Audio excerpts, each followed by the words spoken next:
Right, we're coming to the last presentation of what I think has been an excellent summit. After this presentation, Steve's going to close the summit itself, tell you a few little bits and pieces of things moving forward. Just a reminder, please, can you fill in the feedback form? You heard again in Rupert's presentation just. You need to know what the customer wants. The only way we can improve the summit and to get things to work the way you want is for you to tell us what you want from an ideal summit. You can do that with the feedback form. You also help us by filling in the small card, which has got 4 locations, and we want to know which are your preferred 2 for next year's summit. If you could do that, that would really help. We now come to the final presentation of the day.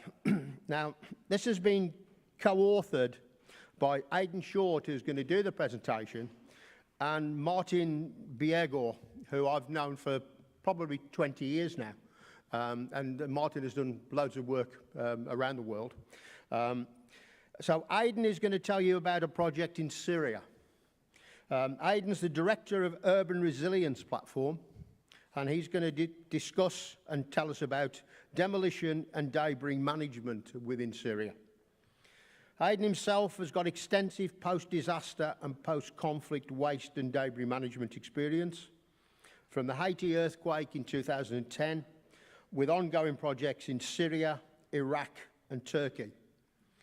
He's completed projects in Nepal, India, the Philippines, Bangladesh, the Yemen and others. All we need him to do now is to come and tidy up Wolverhampton. That'll be really good. Aiden works with Disaster Waste Recovery, a UK-based non-governmental organisation with international reach. He directs the Urban Resilience Platform, a data-enabled waste consultancy. They look at waste streams, they look at large-scale waste and debris strategic programming. And as I said, he co-authored this with Martin Biegor. Martin can't be with us, but you won't be sold anything short because this man knows his subject inside out. Please welcome Aiden Short. Thank you. Thank you very much for that presentation. That was something to live up to. I'm going to talk about Syria, and first of all I'd like to thank you all for staying on. I know it's the last presentation, so well done for still being here. I'm going to talk about a few other things and 2 organisations, Disaster Waste Recovery and Urban Resilience Platform. Disaster Waste Recovery is a UK-based NGO, and we are experienced in demolition, debris and waste management in disasters post-conflict. The type of work that we bring in is working on developing guidelines for local authorities, for national governments who might be dealing with a disaster and might need some support with either debris management or demolition. We also try now to work in disaster preparedness planning, so there's always a lot of planning that goes into how do we bring water, how do we bring food, how do we bring toilets to areas that are difficult of access or that have dealt with a disaster. And what we're trying to bring is the planning of debris management post-disaster. We run training and capacity building programs, and we have an extensive database of debris professionals. And part of the reason I'm here is to try and expand that database. So I'm hoping that a few of you will come up to me afterwards that you're inspired with what we're doing. You'd like to work with us. A few of you have already come up to me, and I'm glad that you have. Here are some of the places that we've done projects over the past 10 or 15 years. You can see that it's quite an extensive range. There's a few that aren't on here, but I'd encourage you to go to our website, which has just been updated, and you'll see all of these, and you can click through and understand a little bit more about each of the projects. Here's just an example project. This dates back quite a few years now. We've done quite a few since then, but as an example, in Haiti, after the earthquake in 2010, we managed over 130,000 tons of debris from 4 municipalities, and we brought in a lot of machinery that was used to deal with that debris. So we were working with sometimes people that might be in this room to coordinate that type of machinery. A few different pieces of data there that I don't need to go through in detail, but what's important is that We work with debris removal. We also work with debris recovery, so trying to make use of that material on site. I'm going to talk a little bit more about that. And also the kind of, well, it's not quite the soft side, but the economic and institutional aspect of it. How do we make sure that what we're doing on site, which is very hands-on, is actually going to remain on site and be useful in the reconstruction effort and beyond, bringing those kinds of skills into a community that might need them for other reasons. Nepal is another example of where we were actually brought in to support in recommending projects. Nepal had over 600,000 structures that were either completely or severely damaged. It's a huge number, and they were completely inaccessible.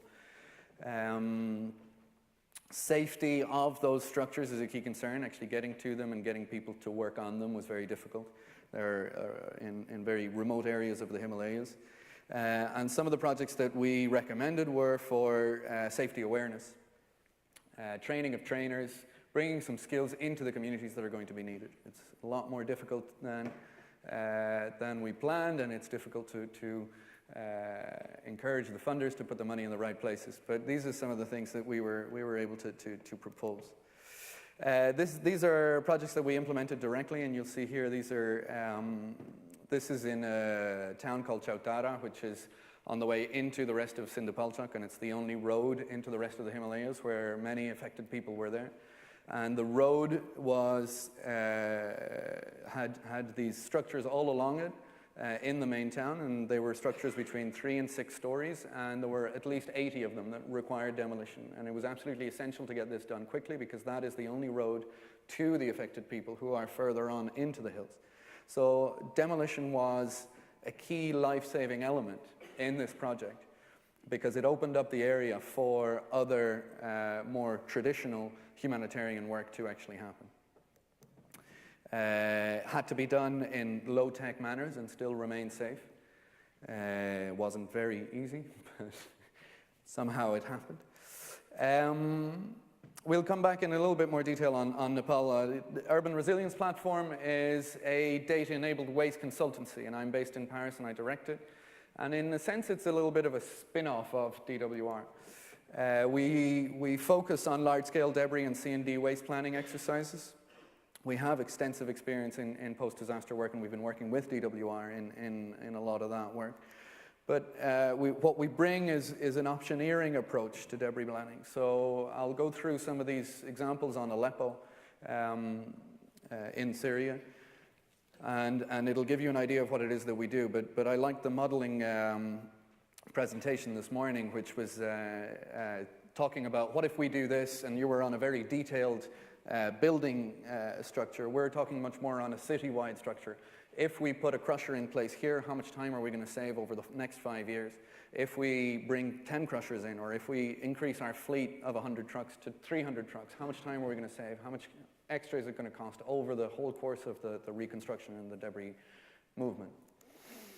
I'm very interested in trying to understand how we can adapt that experience to redevelopment projects in Europe. We're currently talking with people in France who are currently the Paris metro system is being expanded, and there's an estimated 42 million tons of soil and debris that's going to be excavated between now and 2030.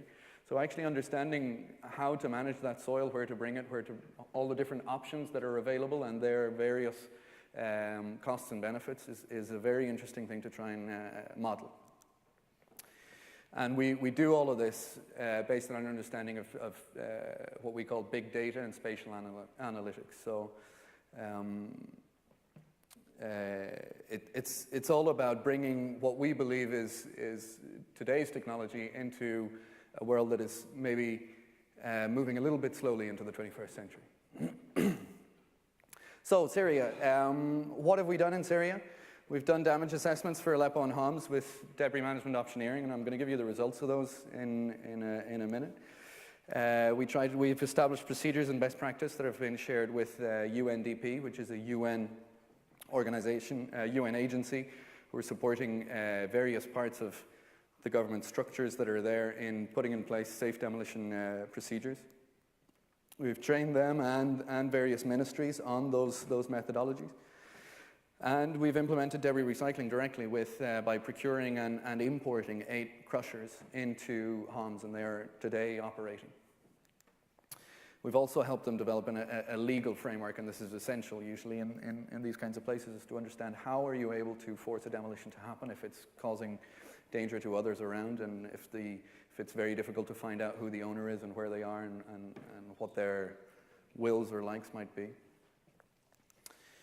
The objectives of debris management, not just in Aleppo, this is a very general slide, they're listed up here, and I'm not going to go through them individually, but obviously we need to remove dangerous structures, and you're all used to that. But there's a lot of other things that are there, and creating employment is one that's very important for the demolition and debris removal industry post-disaster, is that we have the opportunity to actually bring cash quickly into the pockets of the people who need it, whilst allowing them to do a useful piece of work for the reconstruction. And that's a very useful and very important connect that we can bring. Improving access, I talked about with Chautara. Removing those visual scars and showing progress is essential. We can see it in everywhere we go. The main priority is to show that something's happening. Make it move, make big machines come in and make them move and show them that we're doing something. And that's very important, and it can be somehow counterproductive to efficiency, and that's where real expertise needs to come in to show that, okay, yes, there are a few quick wins that we can do now, but there's also things that we need to sit down and do some planning and make sure that we keep them rolling slowly but surely so that we get through things quite quickly. This is a little visual that we use, and I'm sure I might be preaching to the converted with this, but I did want to show it to you because we use it a lot in communicating quickly with decision makers who have just been exposed to an emergency event such as this. And so it just talks about what the importance of debris recycling is. So after a disaster, we'll have damaged buildings that will require demolition. That demolition will create debris, which will usually be disposed of because of the speed of activity and the need to do that. Simultaneously, or often with a slight delay, we've got reconstruction happening, either in a different place or even in the same place. And that is using virgin materials. And we have this material flow that's happening here. And what we believe is the missing link is bringing that debris recycling into a post-disaster environment. And that's how we will achieve optimal debris recycling, is by connecting that deconstruction and the construction that is happening either simultaneously or more difficult, with slightly more difficulty. It's happening with a delay, and there's therefore planning and thought processes that need to go into how that can happen. So let's talk about Aleppo. What I'm showing you here is the results of our analysis on Aleppo, and I think I have a pointer which is going to help me here. Yeah. So I'm going to show you a series of 3 maps. This is the first, and the 3 maps show 3 different scenarios. This is what we use to talk about optioneering. First of all, what we've done is to estimate the quantities of debris in different areas of the city. And we do this by using satellite imagery and by analyzing the damage that has been, that different areas have incurred, and by crossing that data with architectural data that we might be able to find, cadastral data that we might be able to get our hands on, any kind of data that we're able to find and make use of that's going to allow us to make estimates of debris quantities. And we can now do this very quickly. We were, after the hurricanes, Hurricane Irma and Hurricane Maria, we were producing maps within 8 hours of the first damage assessments coming in. Based on this information of where the debris is and how much of it is there, we then go and look for information on what are the existing infrastructures in place. And what we have here are the 3 official dump sites of, and I say dump sites because that's what they are, of the city of Aleppo, which were in the Waste Management Plan 2009, pre-conflict. So things have changed since then, but this is the official data that we have. And that's what we use to make our base scenario, our dispose old scenario. And that's usually what, if you come into one of these situations, and there is no expertise and there is no professional support, this is what's going to happen, is that people are just going to take the stuff and bring it as far as possible out of the way so that we can get on with reconstruction. And what we can do is say to them, okay, as well as the amount of debris, where you're going to bring it, and information on how much equipment you have, especially trucks, we can start modeling how long it's going to take you to go through that project. And here for Aleppo, we've estimated that we're at about 150 months just to transport the debris. This is not taking into account demolition yet. That is going to cost upwards of $250 million just in transport and disposal. Now, once we start presenting those numbers to decision makers, that's when they start going, oh yeah, we do need to think about this. We do need to start planning. We can come out with all kinds of other variables. The cost of trucking, the fuel consumption, that's obviously going to be something that's going to be quite important in Syria. How are we going to get that fuel? Where is it going to come from? Fuel prices in Syria today are fluctuating enormously, and bringing that into planning is very important. What we can do from here is then say, okay, we know a little bit about debris, and we'd like to suggest that you actually don't dispose of it all, and that you bring in some crushers. And we've brought some of these crushers into Homs, so we know what we're doing, and we can bring that together. And what we're proposing here is a scenario that we call localized recycling, or inner city crushing. We've got about 15 or 20 small crushers. These are mobile crushers on tracks. These are the type that we've already imported and that you guys all use, I'm sure, on your various sites. And a few bigger crushers on the outskirts. And the idea is, as you can imagine, that yes, we need to truck the debris to the crushers, but that's as far as we need to truck it, and then we only need to get rid of whatever's left over, the residuals. I've heard of some very high recycling rates. I don't think we'll be able to achieve them in Syria, so we do have about 30% of that material needs to get out, go to the disposal sites. Just by talking about this kind of modeling, and we're modeling with this, our tool allows us to actually model the route of each of those 200 trucks on each of the working days until the whole city is clear. And that's the way that we're building this assumption, is that we're building these models and building these operational routes. All of a sudden, we're down to about $130 million. We've saved half as much money, obviously, because we're transporting a lot less waste, a lot less material on much shorter distances. We've got our various, I'm looking for it. We've got our kilometers here, and we can communicate this very effectively now to decision makers, and we find that very useful. These are some of the crushers that are currently operating in Homs.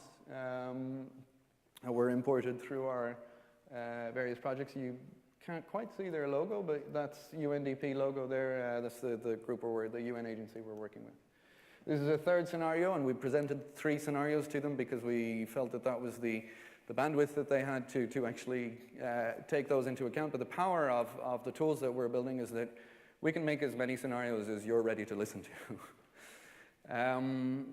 This scenario is more about talking about, okay, yes, we do have a lot of debris in the middle. It would be good to bring some small crushers in, but are we causing further impacts such as dust pollution, such as there is history, not very much, but there is information on asbestos being present in Syrian construction, various types of Syrian construction, and therefore if we're crushing in the inner city, are we actually increasing the risks?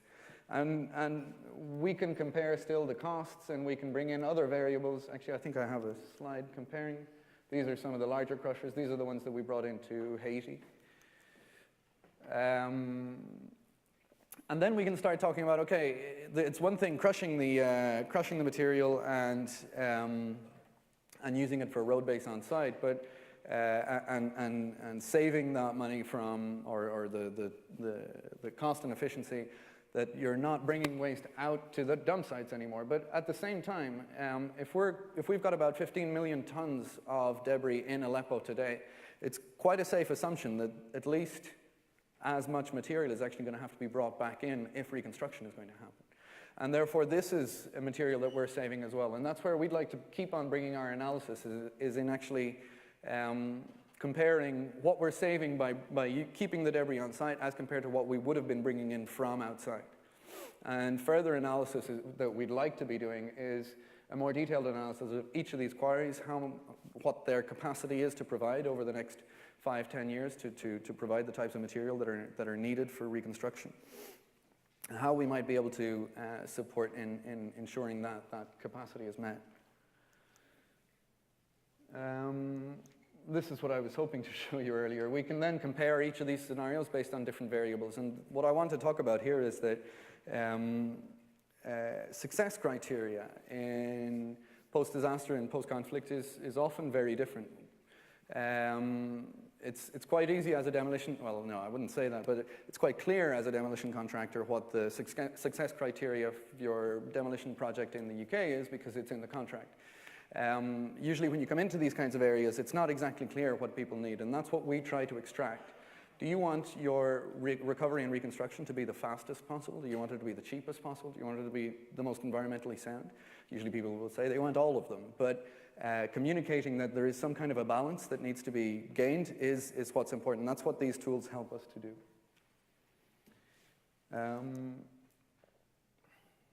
Transport is a huge part, and haulage is a huge part of what we do, and I just want to talk about one very quick innovative technique that was used. This dates all the way back to the tsunami in the Pacific in Southeast Asia, where, and this is used over and over again. This is just a picture from there, but it's a pull mechanism for debris. Instead of actually paying contractors to go out and collect as much debris as possible, we sit in one spot and we say, okay, we're buying bricks today, and we'll buy them at this rate. Bring your bricks to us, and we'll buy them off of you. And that's a way of reorganizing the transport so that it's less contractor-centric and much more stakeholder-centric, local community stakeholder-centric. Mosul is somewhere that we're working on now. All I'm going to do here is just tell you, we've estimated there's over 10 million tons of debris in Mosul today. That's our way of communicating that it's a lot. And here are some of these are parts of an infographic that we published with, in this case, UNEP, the UN Environment Program, who are working in Mosul. As to if we were to dispose of it all, this is how many times to the moon and back we'd need to go with our various trucks. And this is how much we'd be able to save just by recycling half of the debris, which is probably quite a reasonable estimate. What I want to get to now is, why am I talking to you all about this? And what can you do, and how can you get involved to help? I'm going to go through a few slides with different types of various things that you might be able to get involved in. These are demolition assessments that are often needed very quickly and by various experts, and it's very difficult to get the right people on the ground at the right time.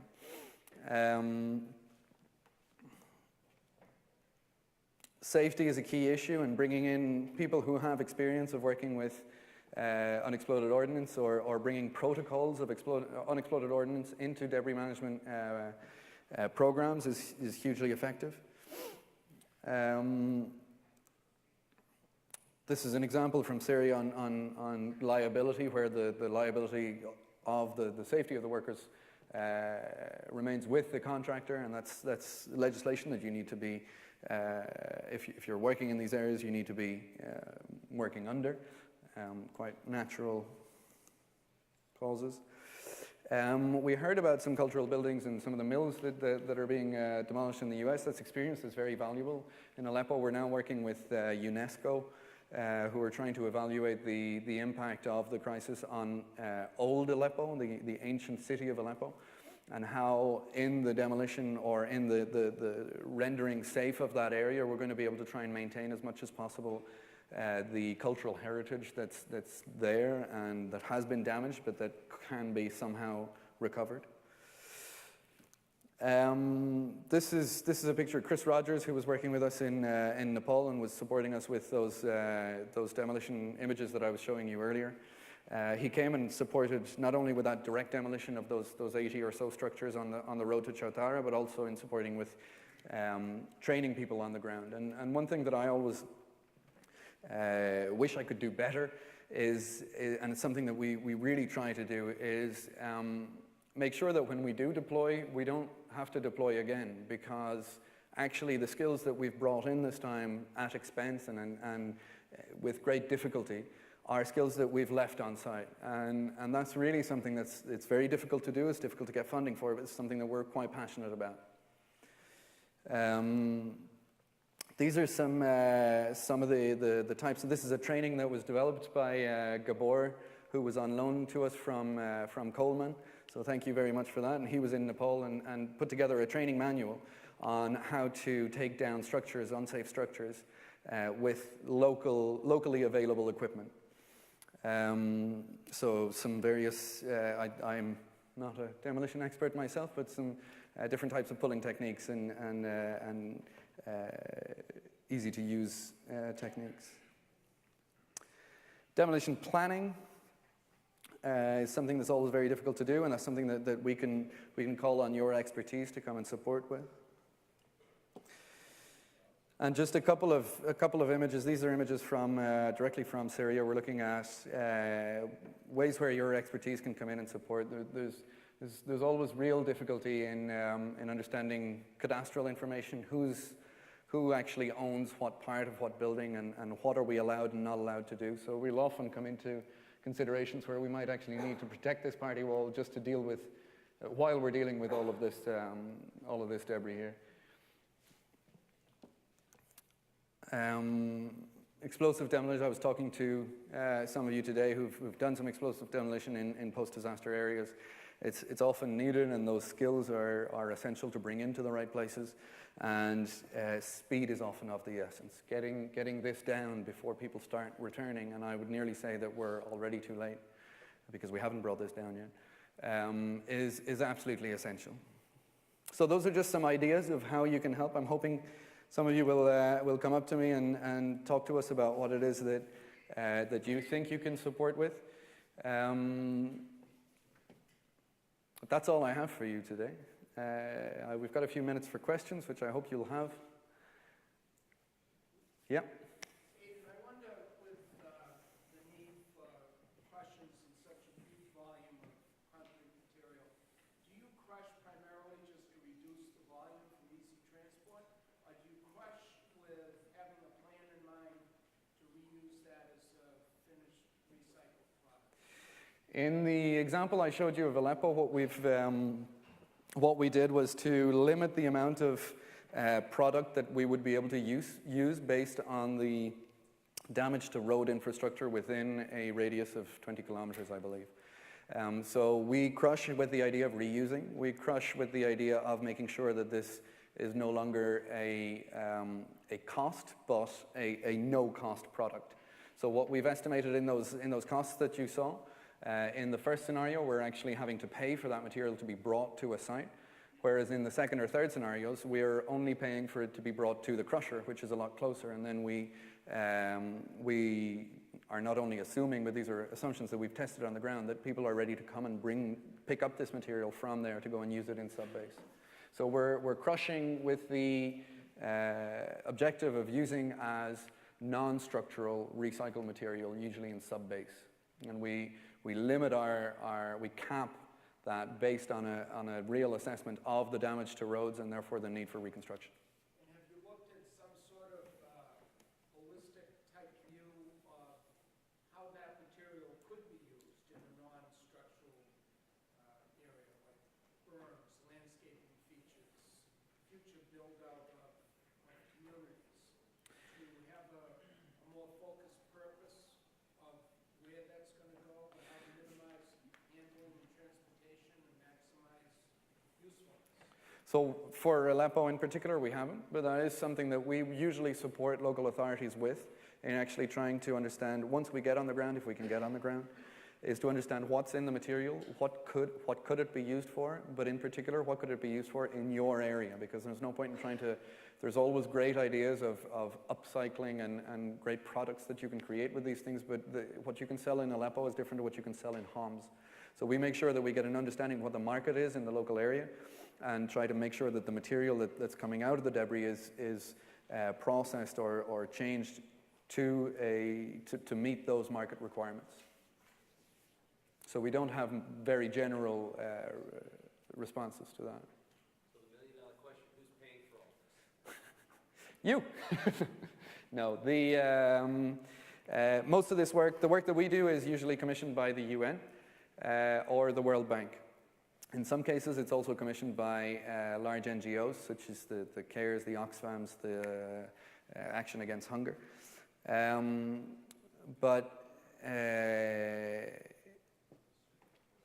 we're also hoping that, to a certain extent, the demolition industry and the demolition contractors that are here and that are present would feel a certain responsibility, or a certain responsibility is the wrong word, but a certain will to get involved and to support.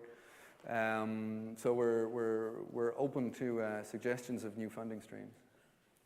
I have a question. Yeah. You throw out some really big, extensive estimates, and you're able to change your estimates at will. Have you ever actually done and verified that your estimates are close to reality? It's a very important question. What's important to respond in that exact instance is that we're in an industry where there is no data. In general, with waste, there's either bad data or worse data, but here we're in situations where there is no data. So we're putting a marker out there and we're saying we think it's 11 million tons. Now, it could be between 8 and 14, but what's important is that it's a lot, and it's a lot more than your infrastructure can deal with. And that's what we're saying to city managers and to decision makers, is that you can't just keep on going business as usual, because it's going to take you 20 years. And therefore, the number that we're putting out there, which is big and astronomical, is close enough to what it probably is. So we haven't tested this particular situation here in Aleppo, but we're very much looking forward to the next 5 or 10 years when we're going to be hopefully involved in clearing up Aleppo, and we're going to be testing these. The estimates that are in there and the considerations that are taken into account are based on a lot of experience. Martin, who wasn't able to be here today, has been working in this area since the conflict in Kosovo. And we've responded to a lot of these different conflicts. And then it's based not only on that experience, but on intensive data analysis. And we have an architect working with us and an urban planner, as well as some logistics and developers, logistics experts and software developers who help us to develop our models. Testing them and verifying them is something that's going to only be able to be done in small portions and over time.